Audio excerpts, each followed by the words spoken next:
aqui em Rua do Registro, pastor Júlio César, pastor nosso presidente, pastor Sócio Silva, e hoje nós vamos estar na primeira lição, meus irmãos. Estamos estudando hoje a primeira lição desse trimestre, que é Ezequiel, o profeta com a mensagem de juízo, arrependimento, restauração e manifestação da glória de Deus. Os irmãos já têm aí a sua revista, então vamos começar hoje esse trimestre. Amém, irmãos? Amém? Amém. Então, irmãos, esse trimestre foi escrito pelo nosso pastor Valdir Alves de Oliveira, é o comentarista dessa lição. Ele é o mesmo que escreveu uma revista aqui no nosso campo, aqui em Madureira, sobre Deus, né? É o mesmo. Foi muito bom a teologia que ele trouxe, muito bom o trabalho que ele fez, que ele desenvolveu sobre estudo sobre Deus, sobre teologia, foi muito bom. E agora ele está de novo. Ele tem vários livros também escritos, e palestrante, professor, né? Um pastor exemplar, e ele é o comentarista dessa lição, o pastor Valdir Alves de Oliveira. Nós vamos estudar, meus irmãos, o livro de Ezequiel. Quantos aqui conhecem o livro de Ezequiel? Levanta a mão. É um livro fácil ou difícil? É um livro muito difícil. Essa é, né, o primeiro ponto importante. É um livro muito difícil. Não é um livro fácil da gente falar assim, esse livro a gente estuda, vai tirar de letra, que é um livro fácil. Não é. Por que o Ezequiel não é um livro fácil? Por que os irmãos acham, né, a maioria das pessoas aqui falaram, todo mundo conhece o Ezequiel, claro, mas a maioria já disse aqui, né, que não é um livro fácil. Por que vocês acham que Ezequiel não é um livro fácil de ser estudado? Diaconisa Jane, por que vocês acham que não é? Quem tem uma ideia de que não é um livro fácil de estudar?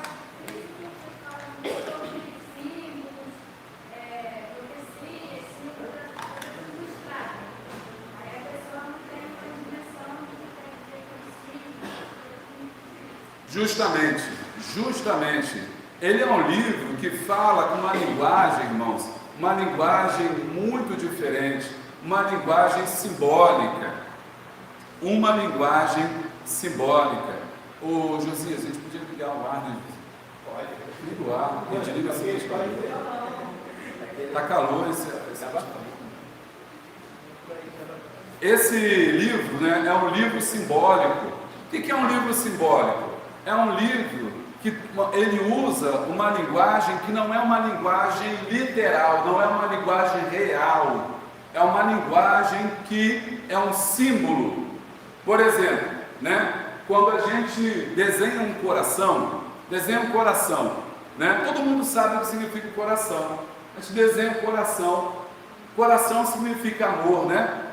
Geralmente a gente sabe que coração é amor. Tá. Mas isso não quer dizer que aquele coração é o nosso coração, significa amor. Aonde você coloca aquele coração, está simbolizando amor, né? Mas não é um coração físico, não é o meu coração, não é o seu coração. O coração ali é um símbolo, obrigado. O coração é um símbolo, né, do amor. A pomba, o que significa a pomba? O Espírito Santo. Se nós tivéssemos aqui uma visão de uma pomba, a gente não saberia que não é uma pomba, aquela pomba significa o Espírito Santo. Isso é uma linguagem o quê? Simbólica, aonde uma coisa está representando outra. Recentemente teve viralizou, né, na internet, a estátua da besta, que disseram que estava em frente à ONU, né? Então viralizou, o pessoal começou a discutir que aquilo era a imagem da besta, que era o anticristo, que Jesus estava voltando, que estava preparando as nações. Por que, irmão? Porque em Apocalipse, capítulo de número 11, tem uma besta que sobe. Besta é um animal, né? Besta é um modo antigo de se falar de animal. Uma besta fera, um animal, um leopardo, um leão, era chamado de besta, né?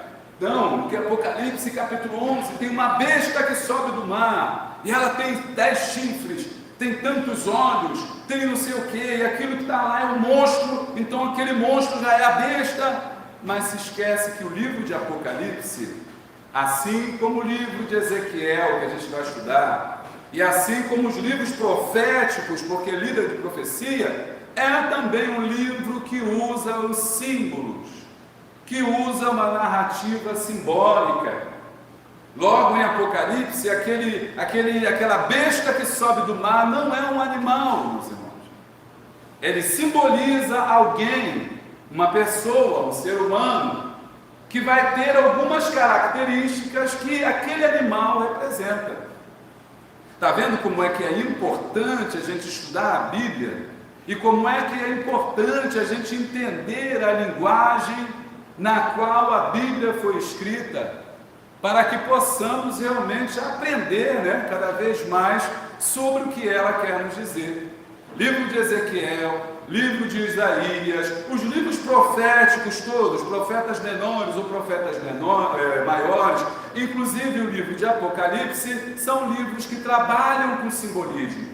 Tem hora que é literal, tem hora que é simbólico, tem hora que é uma representação. Nós vamos ler aqui no livro de, não sei se o autor já não cheguei a preparar todas as lições, mas eu não sei, tem visões no capítulo de número 5 de Ezequiel, tem visões tremendas ali que deixam as pessoas meio assim aturdidas, e até mesmo apavoradas, a gente pensando, poxa, o que é isso? Que animais são esses, Ezequiel, quando vê a roda, quem já leu o capítulo que fala sobre a roda? Eis que ele tem uma visão que fala que uma roda no meio da roda. Irmãos, dá para entender humanamente? Não. Existe realmente uma roda? A roda simboliza alguma coisa. A roda tem um significado que nós temos que aprender, o que Deus quer falar para nós, através do símbolo que ali é representado. Então, Ezequiel não é um livro fácil, é um livro realmente difícil de ser entendido, mas que nós já aprendemos aqui que trabalha com o figurado, trabalha com o simbólico, ficou mais fácil agora. Então não se espante se você vir aí um urso, um leopardo, se você vir algo assim estranho, uma visão estranha, é porque Deus estava falando com o homem através dos símbolos, através dos simbólicos. Então, por exemplo, ao invés de falar da pomba, o Senhor mostra uma pomba, e nós entendemos o fogo. Irmão, fogo de Deus, fogo do céu, manda fogo, Jeová. Ninguém está sendo queimado aqui, Não é um fogo de verdade, não é um fogo literal, é um fogo que? Simbólico. Por quê? O fogo tem algumas propriedades, que simbolizam o Espírito Santo, que queima o pecado, que purifica o pecador. Então, por isso que a gente prova, as situações. Então, por isso que é usado o fogo é uma linguagem simbólica. E aí a gente já aprendeu tudo. Então, esse é o nosso trimestre, vamos estudar sobre Ezequiel. Na lição 1, abre assim comigo no índice da revista aqui, Na lição 1, que é hoje, vamos ver a chamada do profeta. Na lição 2, vamos ver os profetas e seus desafios no cumprimento da missão. Domingo agora, Domingo agora, a lição de número 2. Vamos botar um propósito no nosso coração de não perdermos uma aula. Então, quando a gente não tiver uma aula no domingo, a gente vai fazer na quarta-feira. A gente não pode quebrar aí esse propósito da EBD. E aí vai ser consagração, mas aí o irmão que estiver pregando, a palavra vai ser baseada no capítulo, no tópico do livro de Ezequiel, na lição de número 2, é o tema da consagração de domingo. Lição 3, Ezequiel, o atalaia sobre a casa de Israel. Lição 4, o pecado e as suas consequências. O livro de Ezequiel fala muito sobre o pecado. Lição 5, a lei da responsabilidade pessoal. Ezequiel lida muito com isso. A alma que pecar é minha, a alma do pai é minha, a alma do filho é minha, mas a alma que pecar, esta morrerá. Lição 6, as parábolas do livro de Ezequiel. Ezequiel fala muito por parábolas. Lição 7, povo de Deus, ovelhas do seu rebanho. Lição 8, mensagem contra os falsos profetas e os falsos pastores infiéis. Existia muito isso naquela época. Os falsos pastores lá, que estavam iludindo o povo, né? Iludindo o povo. Mensagem então contra os falsos profetas e pastores infiéis. Lição 9, a visão do vale de ossos secos. Lição 9, a visão do vale de ossos secos, Ezequiel 37, maravilha. O que significa, né? Vamos aprender hoje corretamente o que significa a visão do... Hoje não, né? Ao longo do trimestre. Você que está assistindo online, deixa aí seu comentário, diga como nos recebe, se a recepção está boa. Queria pedir, João, se você puder, tem no YouTube, você, abrir, se você abrir a página do YouTube, deve aparecer o canal Boa Semente ao vivo, só para ver se a imagem está legal aí, tá? A gente dar retorno. Aqui pela internet eu não estou tendo esse retorno hoje. Na lição 9, lição 10, a visão da torrente das águas purificadoras, né? Eis que o varão me mediu em águas que me davam pelos arteiros. Pronto, profundo. Lição 10, lição 11, um novo templo e a restauração do culto. Ezequiel tem uma visão do templo, da restauração do templo. Lição 12, visões do afastamento e retorno da glória de Deus. Lição 13, o plano divino prevalecerá. Essa é a nossa revista. Eu quero convidar você desde já, que não é, tá beleza? Eu quero convidar você desde já, deixa rolando, tira o som, mas deixa já. Eu convidar você, quem não é matriculado, se matricula, faça a força de estar presente, convide alguém, traga alguém para a EBD. Uma igreja forte, uma igreja que está na EBD, 80% pelo menos, precisa estar na EBD. Vamos à nossa lição 1, né? Lição 1, a chamada do profeta Ezequiel. Então vamos fazer a leitura e depois vamos para o slide, tá? Depois você passa o slide, tá, João? Ezequiel, capítulo de número 2. Cadê o Josias?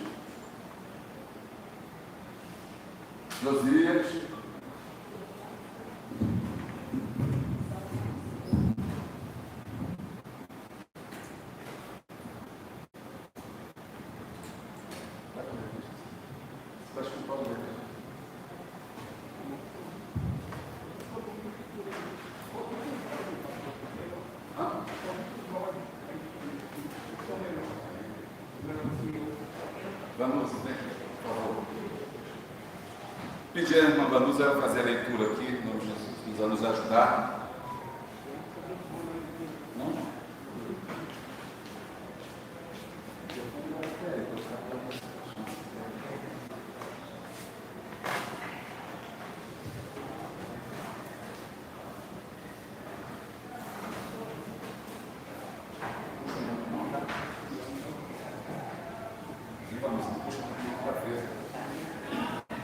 Vamos à leitura então, você que está assistindo hoje, Ezequiel capítulo de número 2, a nossa revista, versículo 1 ao versículo número 5, leitura com a nossa irmã, diaconisa Vanusa.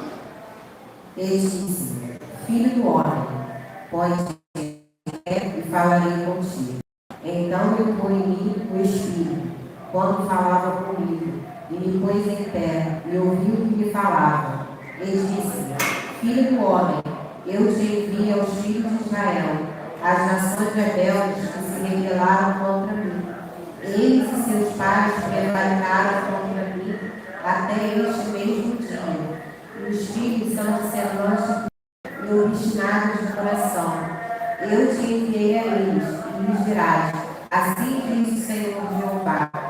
E eles quer ouçam, quer deixem de ouvir, porque eles são casa rebelde. Onde saber que esteve no meio deles um profeta.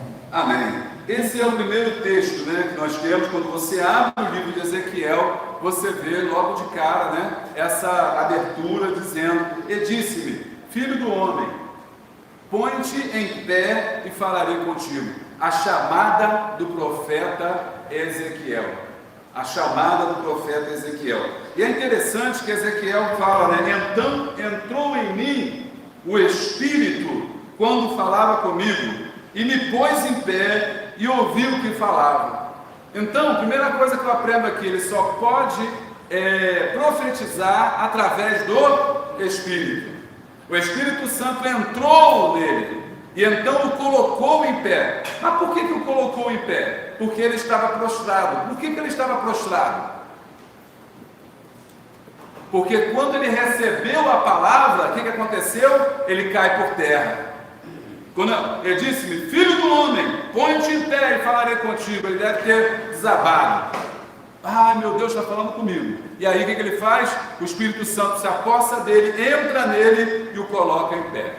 Ezequiel 2:1, texto áureo. Ezequiel 2:1. Eu gostei muito da sua foto. Ele disse, filho do homem, põe-te em pé e falarei contigo. Verdade aplicada. Ainda hoje, Deus tem chamado e capacitado pessoas para que proclamem sua palavra com ousadia, fidelidade e amor. Objetivos da lição. Já estamos no objetivo da lição. Mostrar o contexto histórico da chamada de Ezequiel, ressaltar a incumbência do profeta Ezequiel, expor a vocação visionária do profeta Ezequiel. Então, mostrar o contexto histórico. Nós vamos hoje estudar qual é o contexto histórico da chamada de Ezequiel. Quem foi Ezequiel, por que ele profetizou, aonde ele estava, o que estava acontecendo, que é para a gente poder entender o que esse livro quer trazer para nós. Ressaltar a incumbência do profeta, ou seja, para que ele foi chamado, né? Como foi o seu chamado, e expor essa vocação de visionário, aquele que foi chamado para ter visões, visões de Deus. Próximo. Logo, já passamos, texto de referência já foi. Introdução. Ezequiel profetizou para os exilados da Babilônia. O profeta explicou as razões dos severos juízos divinos contra Judá, mas também transmitiu uma mensagem de esperança quanto ao futuro deles como nação. Isso, tópico de número 1, contexto histórico. Ezequiel começou a profetizar quando habitava entre os cativos da Babilônia, para onde foram levados em 597 a.C. Muito obrigado. Irmãos, o contexto histórico, depois vocês vão ler a revista em casa, hoje eu estou aqui para a gente conversar. Qual é o contexto histórico? O contexto histórico é que Israel, nesse período, andava desobediente aos padrões divinos. Os reis daquela época, eles faziam o que era mal aos olhos do Senhor, e por conta disso, o povo de Israel, tá bom, sou honesto, por conta disso, o povo de Israel, ele se desviou, se desgarrou, né, dos caminhos de Deus, se afastou dos caminhos de Deus. E ao afastarem-se do caminho de Deus, Deus permitiu que uma nação inimiga, que uma nação poderosa, que uma nação inimiga pudesse vir e destruir, no caso, né? Abater, lutar contra a nação de Israel. Essa nação foi a nação da Babilônia. A Babilônia, nessa época, cerca de 600 a.C., era uma grande potência. Pensa hoje nos Estados Unidos, hoje, né? Uma grande potência mundial, uma potência bélica, ou seja, tem um grande exército, um poderoso exército, tem dinheiro, que é o dólar que está mandando no mundo inteiro. E naquela época, a nação mais poderosa da terra era a nação Babilônia. Mas a Babilônia não servia a Deus, a Babilônia servia a outros deuses. Serviam a deuses que eram os deuses chamados deuses da fertilidade, os deuses pagãos. Nós vamos ver isso até no capítulo 4, no capítulo 5. O profeta Ezequiel denuncia que as mulheres estão chorando por conta do deus pagão. Nós vamos falar mais à frente sobre isso. E esse reino da Babilônia, esse grande e poderoso reino da Babilônia, que aí você com certeza já se lembra de quem? Qual profeta que também viveu nesse mesmo período, cujo livro de Babilônia aparece constantemente? O profeta Daniel. E por que o profeta Daniel também, quando você abre o livro de Daniel, tem falando tanto da Babilônia? Porque os dois viveram no mesmo período. Os dois viveram, eram profetas na mesma época, então eles conviveram com essas grandes nações, inclusive a nação da Babilônia, a nação da Babilônia. Mas Deus havia usado um outro profeta também na mesma época, Jeremias. E Jeremias profetizava sobre o pecado de Israel, dizendo que se Israel não se arrependesse, Deus usaria a nação do norte, que era a Babilônia, para castigar Israel. O que eu aprendo com isso? Israel não aceitava as profecias porque dizia que era, não, como pode uma nação ímpia, Deus usar uma nação ímpia, Deus usar uma nação pecadora, Nabucodonosor, o rei pecador, o rei... Como não? Para castigar nós que somos o povo escolhido, a nação santa, nós não aceitamos a profecia. Você conhece o livro de Jeremias, todo esse contexto está lá, Jeremias, e não é à toa que Jeremias fica sendo conhecido como profeta chorão, porque era o profeta que pagou um preço muito grande, porque ele profetizou contra o reino de Israel. E ao profetizar contra o reino de Israel, acontecia que ele era sempre preso e jogado no calabouço, e o povo de Israel não se converteu, os reis não se converteram. O que eu aprendo com isso? Que às vezes Deus permite que aconteçam certas situações da nossa vida, e aí já começa, e essa é por isso que é importante a escola bíblica dominical. Deus permite para que a gente tenha a possibilidade de aprender mais, aprofundar nosso conhecimento.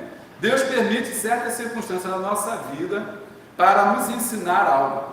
Deus permite certas circunstâncias na nossa vida para que nós possamos aprender, sermos corrigidos pelo Senhor. Deus permite. Às vezes nós não queremos aceitar isso, né? Nós entendemos, por exemplo, como que você pode perder a vaga para uma pessoa que não é ímpia, como que o seu patrão, não sendo ímpio, te maltrata e Deus deixa que isso aconteça, como que você de repente se envolve num problema com o ímpio vem e faz uma maldade com você, você pergunta como que isso pode, como é que Deus, essas coisas podem acontecer. Deus pode permitir essas coisas.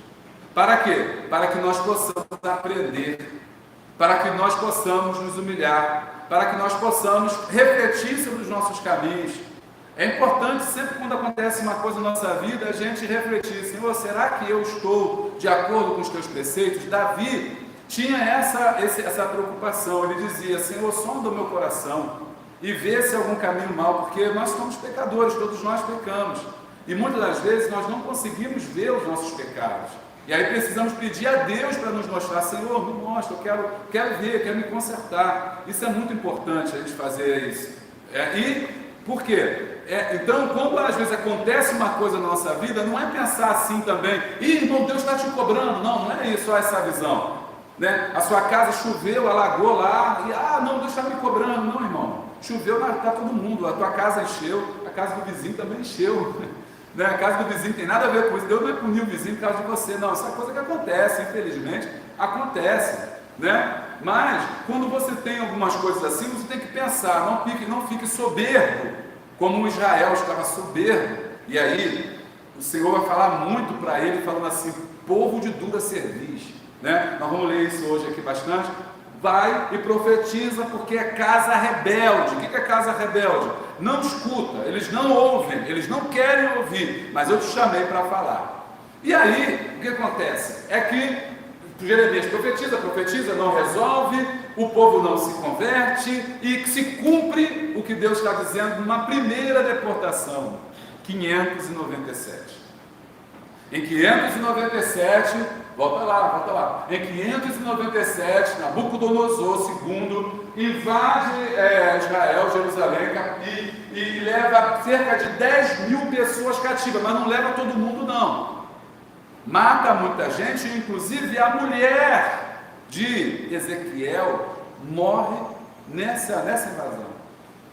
Vamos ver isso lá, vocês lerem a revista em casa e lerem Ezequiel, vocês vão ver ele contando como foi que perdeu a sua esposa. Na hora da invasão, que eles entravam e destruíam tudo, botavam fogo em tudo, queimavam tudo, as mulheres eles matavam, estupravam, eles levavam escravas, e os mais fortes, os mais assim, valorosos, importantes para eles deixavam vivos. Foi por isso que Daniel, mais tarde, vai sobreviver, porque Daniel era um jovem de boa aparência, era um jovem inteligente, ou seja, ele era um jovem que não era qualquer um jovem. Eles acharam, bom, vamos levá-lo, porque com certeza vai ser importante para o nosso rei. O restante, velhos, crianças, eram todos mortos.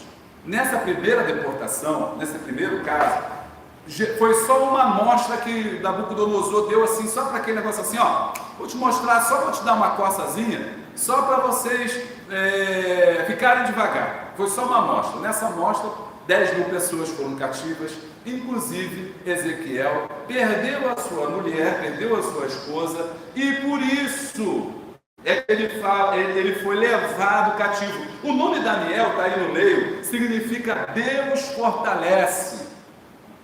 E por que o nome é Deus fortalece? Como é que o nome é importante, né? Porque somente através do fortalecimento do Espírito Santo é que Ezequiel pode profetizar. Deus fortalece. E realmente Deus fortaleceu o profeta Ezequiel.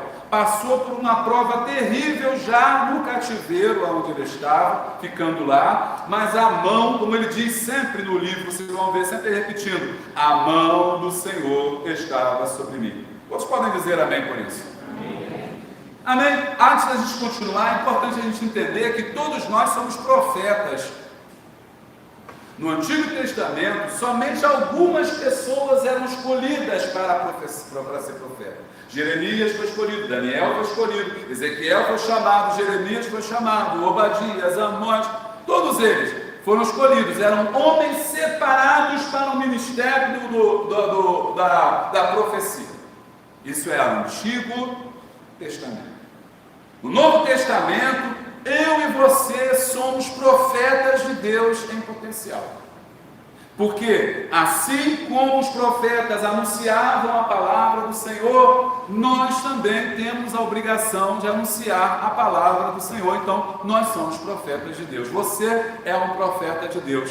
Todos nós somos e temos que ser uma atalaia de Deus que está profetizando as nações, anunciando as boas novas, anunciando a salvação, pregando o Evangelho. Isso é profecia. Isso é importante explicar, porque senão pode pensar assim, mas eu não sou profeta, o que eu vou aprender aqui? Isso aí para Ezequiel que era profeta. Não, você no Novo Testamento é um profeta em potencial. No Antigo Testamento, o Espírito Santo descia esporadicamente sobre algumas pessoas, não descia sobre todos. Desceu sobre Sansão, desceu sobre Davi, desceu sobre Saul, desceu sobre Ezequiel. Ele descia e voltava. Ele descia e voltava. Em Atos 2 acontece o derramamento do Espírito Santo. E aí o Espírito Santo não foi derramado sobre eu, ou sobre você, ou sobre o Eduardo, ou sobre a irmã Cristina. Não, ele foi derramado sobre todos. Então, eu e você, todos nós recebemos o Espírito Santo que estava sobre Ezequiel. Olha que coisa boa. Então, assim como o Espírito Santo desceu sobre Ezequiel, disse, a mão do Senhor estava sobre mim, nós também recebemos o Espírito Santo e temos uma obrigação de quê? De anunciar. Anunciar o quê? A maior profecia, que é a palavra de Deus. Quantos estão alegres com Jesus? Diga amém por isso. Amém.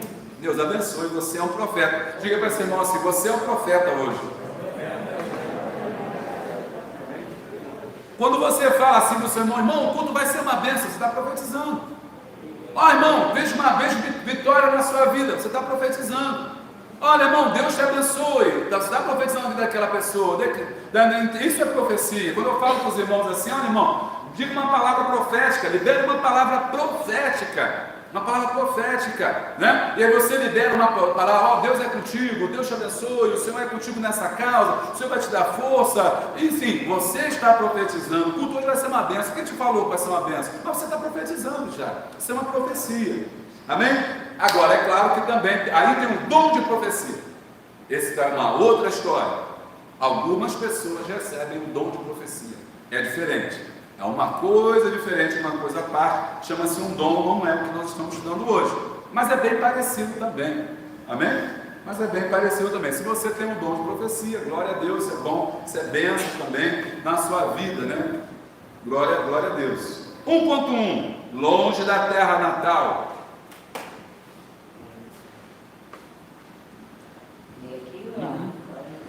É lá é melhor.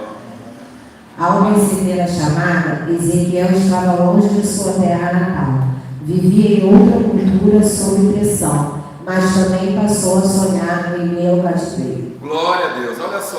Ao receber a chamada, o profeta Ezequiel estava longe da sua terra natal. Começou a viver em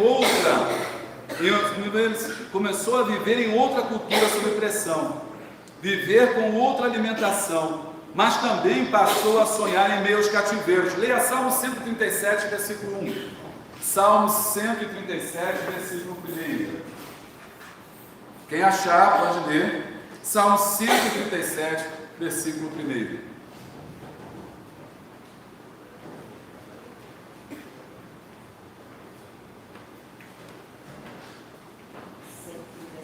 Isso. Junto aos rios da Babilônia, nos assentamos e choramos, lembramos de Sião. Pode, mais não. Junto aos rios da Babilônia, nos assentamos e choramos, e nos lembramos de Sião, nos lembramos de Jerusalém. Esse hino foi escrito pelos cativos que estavam lá na Babilônia, e lá na Babilônia eles escreveram esse cântico. Continua. Nos salgueiros que há no meio dela, penduramos as nossas harpas.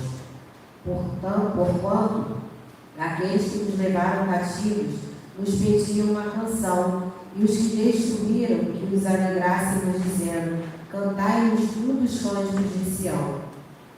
Mas como entoaremos o cântico do Senhor em terra estranha? Se eu me esquecer de ti, ó Jerusalém, esqueça-se a minha destra da tua destreza. Apegue-se a língua ao paladar, se não lembrar de ti, se não preferir Jerusalém, a minha maior alegria. Lembra-te, Senhor, dos filhos de Edom, no dia de Jerusalém, porque diziam: arrasai-a, arrasai-a, até os seus alicerces. Ok, só até aqui. Esse cântico, né, o Salmo 137, fala dessas pessoas, junto com Ezequiel, que foram levados cativos. Mas é interessante que mesmo em terra estranha, ele sonhava. E aí é interessante, eu até falei isso na videoaula, falando o seguinte: quem tem sonho tem chamada. Quem tem sonho tem chamada. Quem tem sonho tem chamada. Se você não tem sonho, você não tem mais chamada. Se você não sonha mais nada, você não tem mais esperança de nada. Qual a tua esperança? Irmão, minha esperança é só Jesus voltar. Tá ruim. Tá ruim. Minha esperança, irmão, é só Jesus voltar. Eu não quero mais nada nesse mundo, dessa vida, todos gostosos da vida, acabou para mim. Não, irmão. Não. Você tem que ter sonho na sua vida. Porque é o sonho que te motiva para ficar vivo. Essas pessoas só permaneceram vivas porque tinha sonho. De quê? De um dia voltar para Sião. De um dia retornar para a glória que foi. De um dia estar de novo na terra natal. E esse profeta, então, era um profeta que sonhava. E eu e você não podemos deixar de sonhar. Amém, irmãos? Agora, cativeiro. O que é o cativeiro? Cativeiro é uma situação que nos aprisiona às vezes. Cativeiro é uma situação que nos entristece.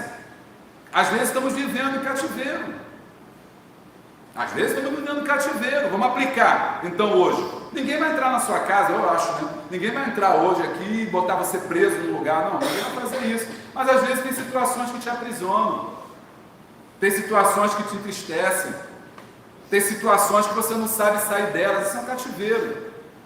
Às vezes é uma enfermidade que não tem cura, é incurável, você vai viver com ela pro resto da vida.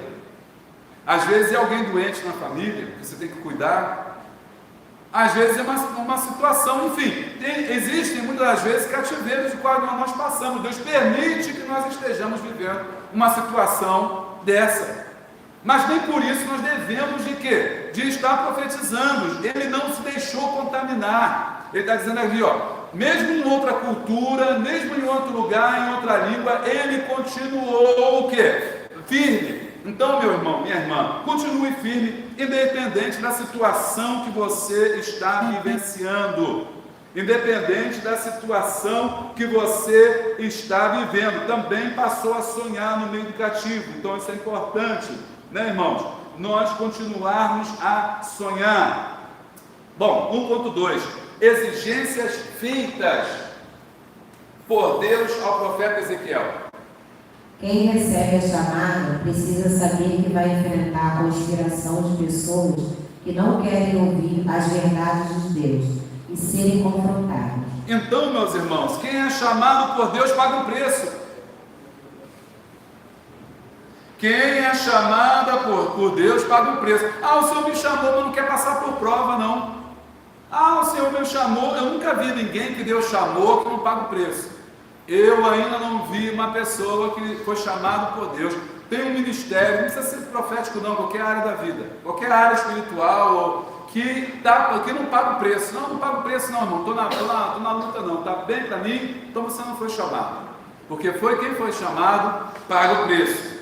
E, além de pagar o preço, sofre exigência. Ou seja, Deus cobra de nós uma posição diferente. Deus cobra de você algo que não cobra do Joãozinho, algo que não cobra da Mariazinha, algo que não cobra do outro. Por quê? Porque a chamada é diferente. Cada chamada tem uma cobrança. Cada chamada tem uma cobrança. Cada chamada tem uma exigência. Ah, eu fui chamado para o ministério de louvor. Glória a Deus. Você tem uma cobrança. Você tem uma chamada.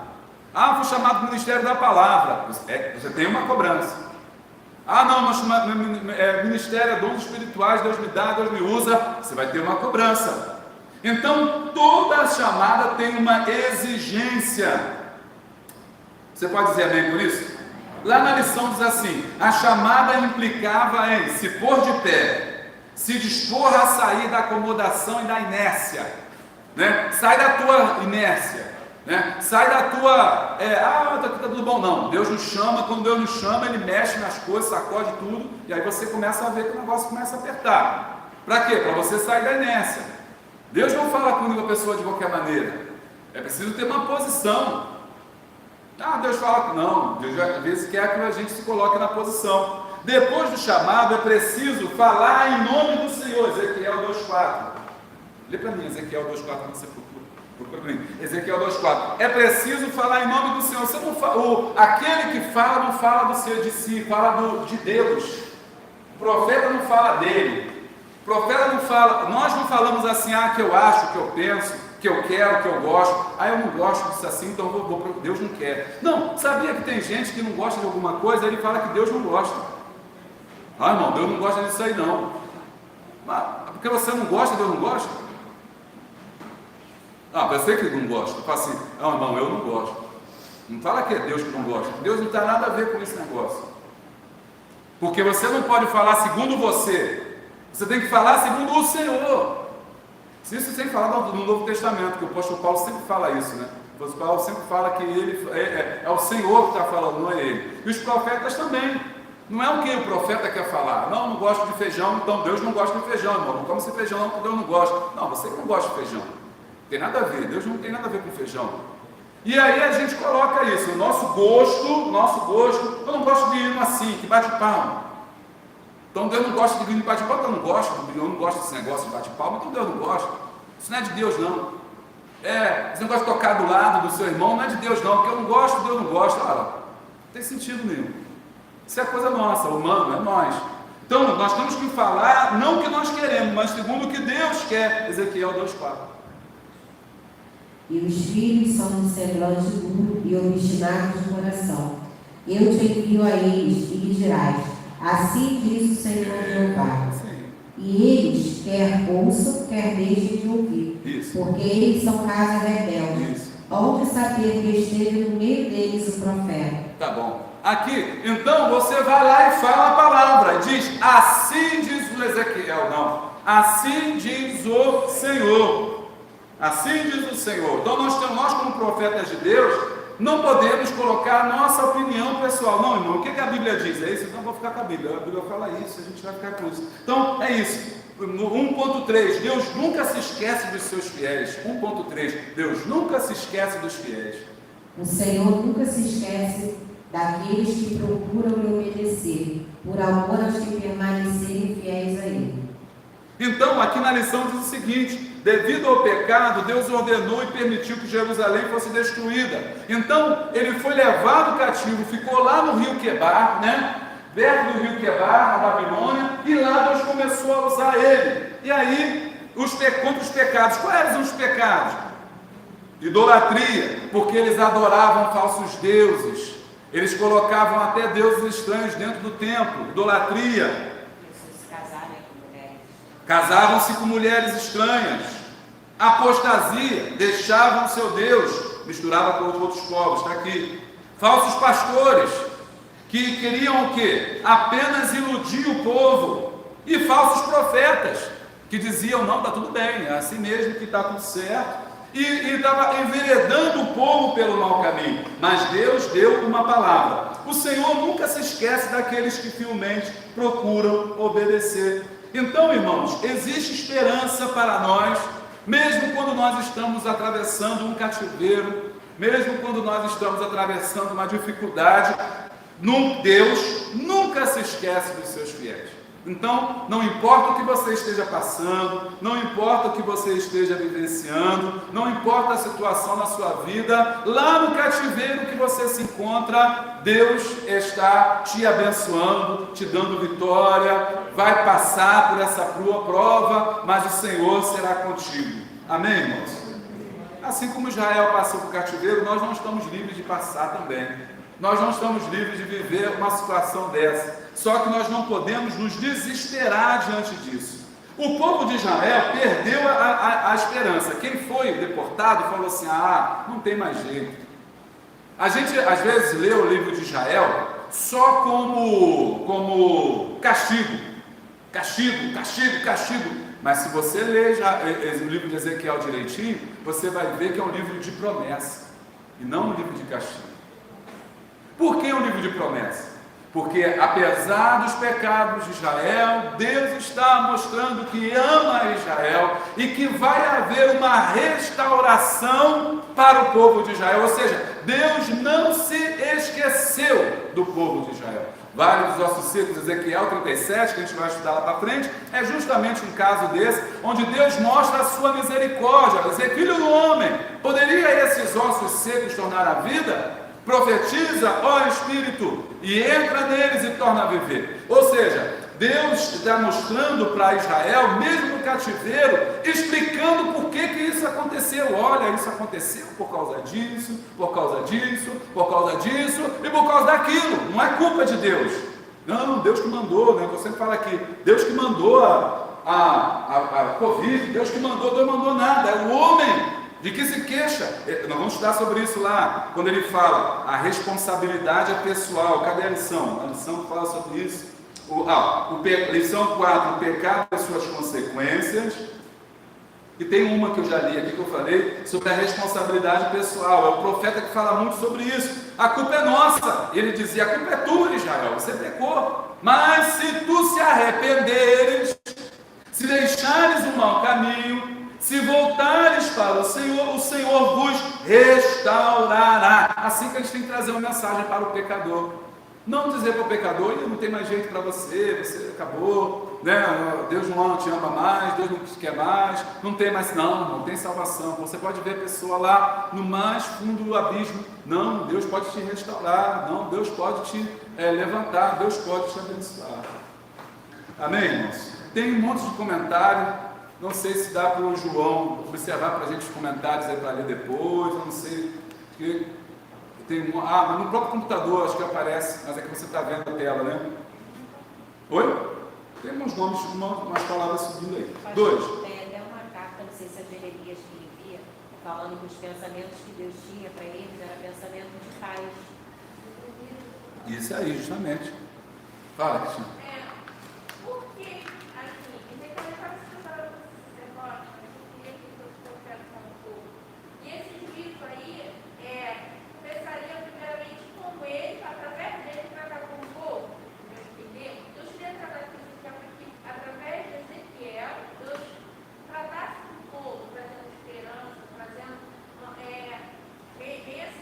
É, mais ou menos isso. Eu não entendi bem a sua pergunta. Não, o tratado não era com Ezequiel, não. Não, era com o povo. Ah, irmã, agora você entrou num ponto muito importante. Às vezes acontece, você tocou no ponto, eu chego nele, né? Às vezes, não é sempre, mas você vai encontrar na Bíblia a situação em que o profeta se mistura com a mensagem, ou que o profeta se transforma na própria mensagem que ele prega.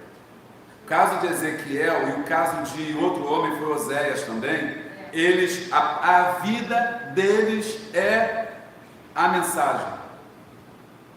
Deus permitiu que isso acontecesse com Ezequiel, tá? Isso aconteceu, não é Deus que matou a esposa dele, mas permitiu que isso acontecesse com Ezequiel, para que Ezequiel, com as pessoas olhando para a vida de Ezequiel, visse que Deus tinha, o que Deus estava fazendo na vida de Ezequiel, o que Deus queria fazer na vida de Israel. Mas o negócio não era com Ezequiel, o negócio era com Israel. Mas Deus usou Ezequiel dessa forma. Entendeu? Às vezes, irmão, quando você se coloca muito na presença de Deus e você tem uma sincronia muito fina com essa presença de Deus, você se torna a própria mensagem. Ou seja, você não precisa mais abrir a Bíblia, porque olha para você e já entende tudo que Deus quer falar, através da sua vida. Você entende? Então, a vida de Ezequiel passou a ser a própria mensagem. Oséias foi a mesma coisa, quando Deus falou para ele: vai agora e casa com uma mulher. A Bíblia até hoje os historiadores não sabem se isso foi real ou se isso foi uma parábola. Tem teólogos que falam que foi real, tem teólogos que falam que foi uma parábola, que Oséias vai e casa com uma mulher prostituta, certo? Bom, aí você vai pensar: pastor, como é que eu entendo isso? Eu entendo o seguinte: qual é a lição que você tira disso? Imagina a gente ficar discutindo se aconteceu, se não aconteceu. O importante é que Deus quer ensinar alguma coisa. Por quê? Porque aquela mulher prostituta de Oséias simbolizava Israel. E Oséias simbolizava o marido traído. E simbolizava Deus, porque Israel é a esposa de Deus, assim como a igreja é a noiva de Cristo. Entendeu? Então, quando ele fala vai e casa com uma mulher, é para simbolizar que aquela mulher é Israel que se prostituiu atrás de outros homens, e assim Israel havia abandonado o Senhor atrás de outros deuses. No caso de Ezequiel, o marido ficou viúvo. Por que ficou viúvo? É Deus viúvo de Israel, que havia morrido por causa do pecado. Esses são casos assim. Agora, isso não quer dizer que hoje acontecendo, há pessoas que você vê, muito usadas por Deus, que sofrem, que passam por uma luta que você... Uma vez, ensinando sobre dons espirituais aqui, eu falei, a pessoa que ora para a cura e não é curada, pode ver, você ora para a cura, põe a mão e cura, mas ela mesma, se você for conversar com essa pessoa, está cheia de enfermidade. Cheia de enfermidades. Você fala: como é que pode? Ela ora para curar, porque uma coisa não tem a ver com a outra. Aquela pessoa, muitas das vezes, a vida dela é uma mensagem. Aquele sofrimento que ela passa, aquela luta que ela passa, é uma forma pela qual Deus está falando alguma coisa para nós. Então, isso ainda acontece. Entendeu? Sim.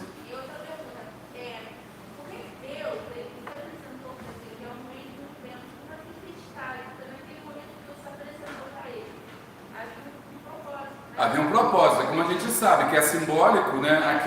Isso tudo é simbólico. Então você sabe que naquele momento eu quero mostrar o seguinte: que no meio da tempestade tem um símbolo. A tempestade significa luta, a tempestade significa tribulação, a tempestade significa peleja. Deus se mostrando no meio da peleja, está mostrando que no meio do vento, é que Deus tem que mostrar que no meio da luta, da dificuldade, que Deus está presente. Mas isso não é uma regra, você não pode pegar e falar isso, porque para Elias ele apresentou não no vento, nem na tempestade, mas numa mansa voz. A minha mãe orava o tempo inteiro não era curada, mas ela mesmo foi cancerosa durante 28 anos. Tá vendo? 28 anos. São coisas que Deus permite acontecer para que a gente possa aprender com a vida dessas pessoas. E esse é o caso aí de Ezequiel. A própria vida dele já era uma mensagem. Mesmo que as pessoas não soubessem ouvir, mesmo que as pessoas não entendessem o que Ezequiel profetizava, que eram visões assim muito, difíceis, olhando para Ezequiel e entender o que Deus estava querendo dizer. Inclusive, lá no capítulo 4, quando ele fala Ezequiel, se tivesse o capítulo 4 mesmo, que ele fala assim, Ezequiel faz um desenho pega um tijolo. Ezequiel pega um tijolo, não sei se é a cabeça do 3 ou a cabeça do 4. É o 4?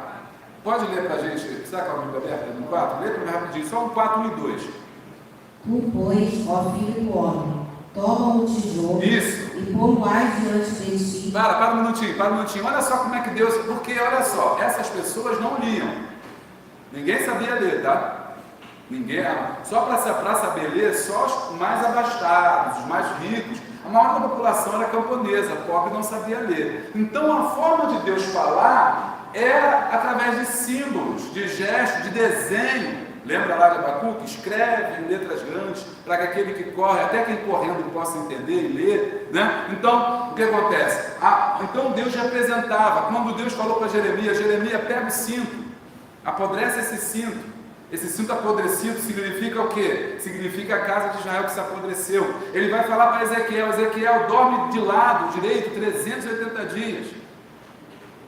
Aí ele ficou dormindo 380 dias de um lado. Aí depois, agora você vai cozinhar com o esterco. Vai pegar esterco de um humano e vai cozinhar, porque eles usavam esterco no lugar de lenha. Aí ele falou assim, Senhor, não posso tocar em nada impuro. Tá bom, pode então usar esterco de vaca. Aí ele foi, cozinhou com esterco de vaca. Aí depois ele falou assim, agora você vai beber só meio litro d'água.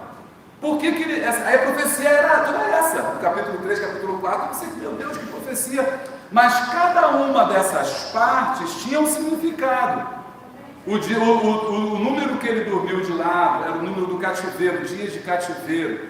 A água que ele bebeu racionada significava que quando isso acontecesse, as pessoas não poderiam ter água. E as pessoas iriam passar fome, e por isso que tinha pouca comida, ele viveu com pouca comida. Então observe, essa é a forma dele pegar e fazendo essas representações, Deus estava falando através daquilo ali, para que as pessoas pudessem entender, mas mesmo assim as pessoas não entenderam. Só um minutinho, vai. Tu, pois, ó filho do homem, toma um tijolo e pô-lo-ás diante de ti, e grava nele a cidade de Jerusalém, e põe contra ela um cerco, e edifica contra ela uma fortificação, e levanta contra ela uma tranqueira, e põe contra ela arraiais, e põe-os ariéteres em redor. Aqui, então ele estava falando do cerco de Jerusalém. Ele botou um tijolo. Agora faz um círculo em volta, faz um círculo em volta. Então, significando que a cidade ia ser sitiada, ia sofrer um cerco, a cidade de Jerusalém. Só que, lembra, ele já tinha sido deportado. Mas ainda tinha gente lá em Jerusalém. Por isso que Deus chamou ele para profetizar para o povo de Jerusalém se arrepender, porque aquilo que ele estava falando iria acontecer com eles se caso eles não se arrependessem. Fala,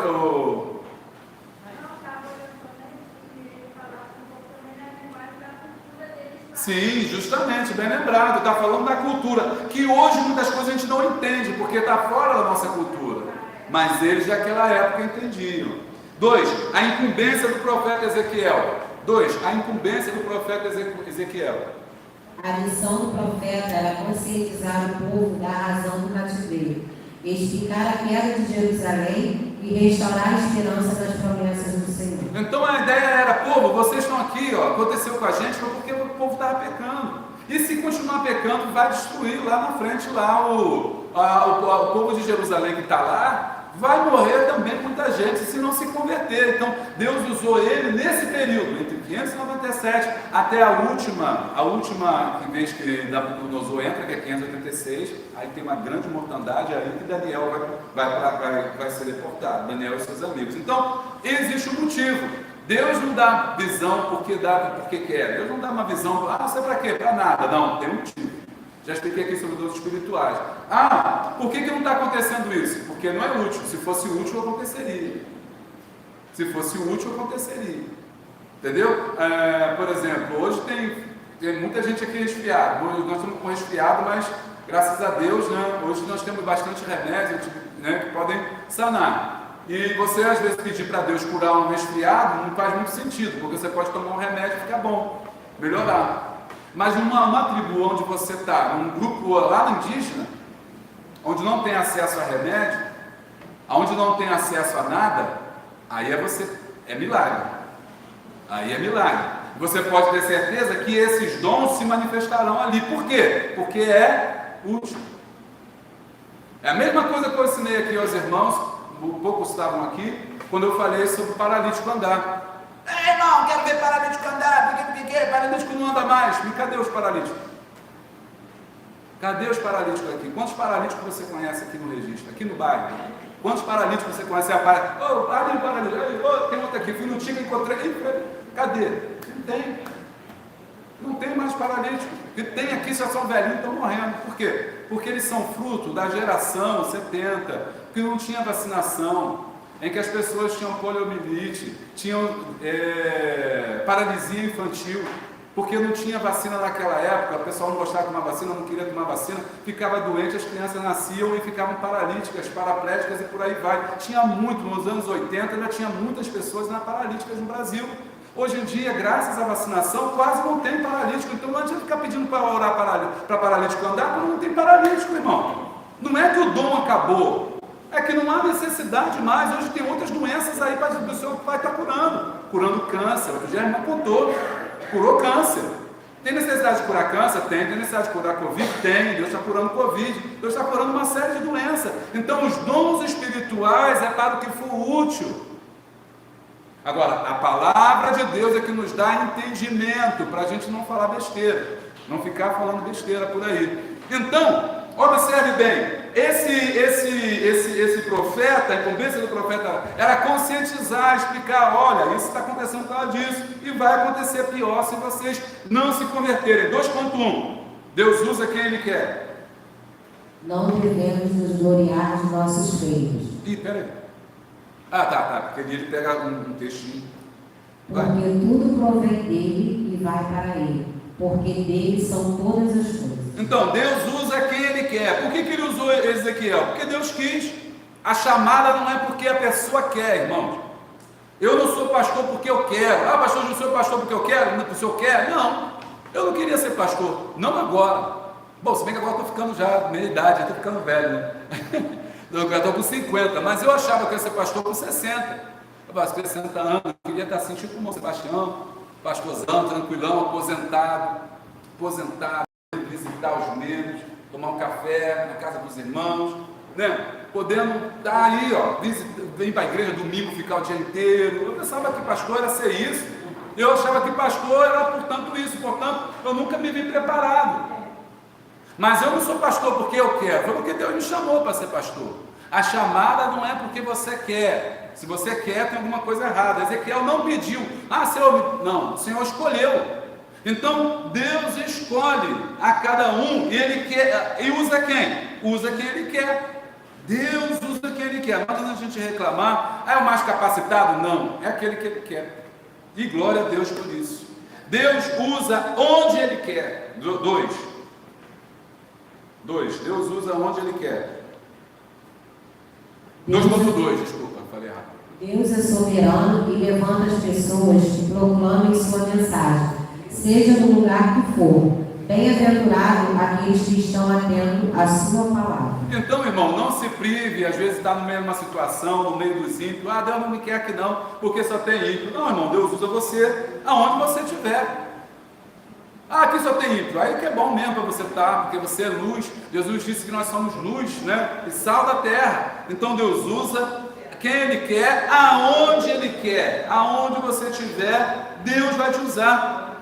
Seja no meio dos cativos, Deus é soberano e levanta pessoas que proclamem sua mensagem, seja no lugar que for. E bem-aventurado aqueles que estão atentos à palavra de Deus e a recebem, pois ela faz diferença. Às vezes, olha só, às vezes Deus não nos dá situações porque nós não estamos preparados para elas. Às vezes você pede uma situação melhor, pede estar num local melhor, estar num emprego melhor, mas Deus não dá porque Ele sabe o teu coração e sabe que você não está pronto para estar ali. Porque se você estivesse ali, desviaria. Porque se você estivesse ali, não ia aguentar a pressão, não ia aguentar a tentação. E Deus te priva. Aí a gente murmura: ah, meu Deus, por que o Senhor não me dá? O Senhor não gosta de mim, não. Não é que Deus não gosta, é porque Ele gosta. E como Ele sabe todas as coisas, Ele está te privando daquilo. Não tem aquelas pessoas que falam assim: eu vou fazer concurso para tal coisa, porque é ali que dá dinheiro, né? Ali eu vou me arrumar, vou pegar dinheiro, tudo quanto é gente, vou passar nesse concurso. E Deus, às vezes, como um servo fiel, Deus não permite que ele passe. Por quê? Porque Deus conhece o seu coração. Ah, pastor, mas eu passei nesse concurso, e agora? Deus pode me usar? Claro que pode usar, porque Deus usa quem Ele quer, onde Ele quer, mesmo no meio dos ímpios.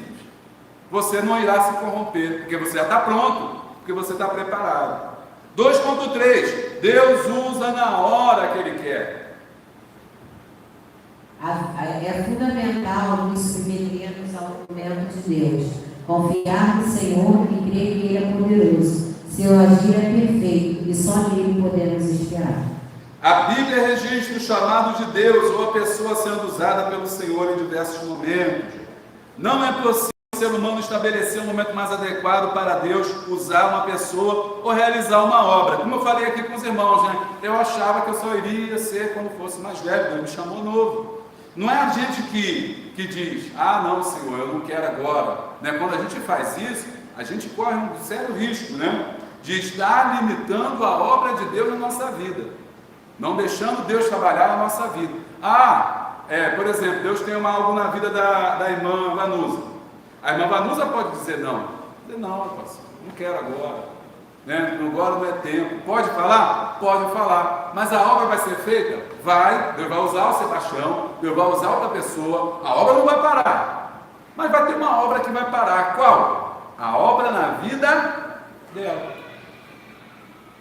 Porque, bem como a irmã lembrou ali, Deus às vezes nós achamos que Deus quer nos usar para tratar com alguém. Mas aí a irmã Cristina tem razão quando ela percebeu. Às vezes Deus está me usando para tratar comigo. Tem uma obra em mim que precisa ser feita. Esse é muito interessante, porque às vezes a pessoa não entende isso, sabe? Ela fala assim: não, Deus tem que fazer uma coisa aqui, tem que fazer uma coisa aqui, mas às vezes Deus tem que fazer nele. Então, a gente não entendendo isso é um problema. Mas é como eu disse: não quero ser usado. O que acontece? Aquela obra não é realizada. E tem muita gente na igreja incompleta, irrealizada, que Deus começou a fazer algo na vida dele e não completou. Não porque Deus não quis, e não porque Deus não seja Deus, mas porque a pessoa não deixou. Porque ela falou: não, Senhor, não, agora não pode. 3. Um profeta com vocação visionária. A palavra de Deus vinha a Ezequiel por meio de visões claras e simples, descortinadas pela interpretação dada pelo Senhor. Muito bem. No tópico 3, nós vamos estudar que ele dá a ele visão. Primeira visão, 3.2. Primeira visão, 3.2. Antes disso, lá eu marquei aqui, né? Ninguém pode dar aquilo que não tem, nem distribuir o que não recebeu. Isso é forte, isso. Podia grifar aí, ó. Ninguém pode dar aquilo que não tem, nem distribuir aquilo que não recebeu. Se você recebeu algo de Deus, você vai dar. Se você não tem nada de Deus, não tem nada para dar. E aí Deus dá a ele visões, porque ele vai contar essas visões. Ezequiel 3:2, a visão dos querubins. Na visão de Ezequiel, os querubins que apareciam como brasas de fogo ardente anunciavam aos exilados a glória e a santidade de Deus. Sim, então ele tem a visão 1, 4, 13, 10, 1 ao 4, ele vai falando sobre os querubins. Querubins significa proteção, querubins significam a glória de Deus sobre a arca. 3.3, já? 3.3, a visão de... pulei alguma coisa? Eu pulei o 3.1, a visão do rolo de um livro. O rolo continha palavras de lamentação e tristeza, porque duros julgamentos seriam executados contra os idólatras, adúlteros e apóstatas. Aqui, Ezequiel, acho que é no capítulo... Não é ele está botando 2:9, mas acho que antes ele fala assim: Ezequiel come o rolo, e eis que comi o rolo. Qual o versículo, Cristina? É o 4 mesmo? No 4 tem, mas tem um outro logo no começo. Se achar, pode ler. Fala assim: Ezequiel come o rolo, e foi eis que comia o rolo. Fala a referência, fala a referência. Ezequiel 3, depois me disse: Filho do homem, come o que achares, come este rolo, e vai e fala à casa de Israel. Então abri minha boca e me deu a comer o rolo. E disse: Filho do homem, dá de comer ao teu ventre e enche as tuas entranhas deste rolo que eu te dou. Então comi, e era na minha boca doce como mel. Amém, glória a Deus. E aqui, o que significa isso, irmãos? O profeta Ezequiel pegou um rolo. O rolo é isso aqui, o rolo é os livros. Tá? Antigamente, nessa época, não existia livro como a gente está vendo aqui. Era rolo, era quê? Era feito de pergaminho ou de papiro, onde eles escreviam. Era rolo porque era assim, ó. Tinha que desenrolar para ler. Já viu os irmãos falando assim: desenrola esse rolo, né? É por quê? Porque o rolo era um pergaminho que tinha que era enrolado. Então, ele era chamado de rolo. Por exemplo, o livro de Ezequiel era um rolo. Depois, quando se criou, em 537, quando vai criar a Bíblia, Gutenberg vai fazer a Bíblia, transformar esses rolos todinhos num livro, né? Aí deixou de ser rolo. Então, você vai pensar assim: Ezequiel, então ele abriu a boca e entrou o rolo dentro da boca dele, né? Não, isso é simbólico. Aquele rolo simbolizava o quê? A palavra. Aquele rolo simbolizava a palavra. Come o rolo. Come o quê? A minha palavra. E eis que eu comi o rolo, e era doce. Tanto é que ele fala assim: come o rolo. Ele come o rolo. Agora vai e fala. E é por isso que ele diz: ninguém pode dar aquilo que não recebeu. Então nós, como profetas, nós temos que falar o quê? A palavra. É o rolo. Esse é o rolo. Como o rolo? É a palavra. E aí, para depois que eu comer esse rolo, essa palavra parte de mim, agora eu posso falar a palavra. O problema é quando a gente fala sem comer a palavra. Ou seja, a gente fala só para o outro. Isso aqui é bem para Antônio. Isso aqui é para Mariazinha. Não, isso aqui é para o pastor. É para ele mesmo se decide. Não, a Bíblia é para você. Isso da lenda é para você. Deus não manda recado. Deus não manda recado, é para você mesmo. Come o rolo. Ou seja, se apropria daquilo. Aí aquilo vai fazer parte de você. E aí depois que fizer parte de você, você abre a boca, né? E profetiza. Você abre a boca e fala. E quando você fala, aquilo acontece. Bom, aí, então, mas ninguém pode dar o que você não recebeu. Então primeiro você tem que comer a palavra, tem que comer o rolo, para depois você falar alguma coisa. E 2.1, come o rolo. Agora eu me perdi aqui, deixa eu achar. Agora 3.3. Após a visão dos querubins, Ezequiel recebe a revelação acerca do juízo divino e do cuidado de Deus para com os cativos. Mensagem de restauração. 3.3 é a última visão que ele tem, a visão da restauração e do juízo, onde ele fala que a visão dos querubins segue o registro de Ezequiel, tendo a visão do templo do Senhor, e recebe a revelação da restauração e do juízo. Ainda hoje, eu fiz as minhas anotações finais, ainda hoje, não importa o que vivamos, os cativeiros que atravessemos, Deus sempre tem uma promessa de restauração. Conclusão, pode ler para a gente direto na revista? Está no telão também. Conclusão, irmãos. Os exilados na Babilônia ouviram e tomaram conhecimento da verdade através do profeta Ezequiel. Ele não deixou o povo sem explicações, nem sem a direção divina. A fidelidade de Deus não deixa o acontecer sem dar primeiro uma oportunidade de arrependimento ao seu povo. Amém. Então, irmãos, nós encerramos aqui a nossa EBD. Muito obrigado aí, irmãos. Não percam, então, essa semana, domingo agora, a lição de número 2. Não deixe de fazer essa lição de estar apreendendo.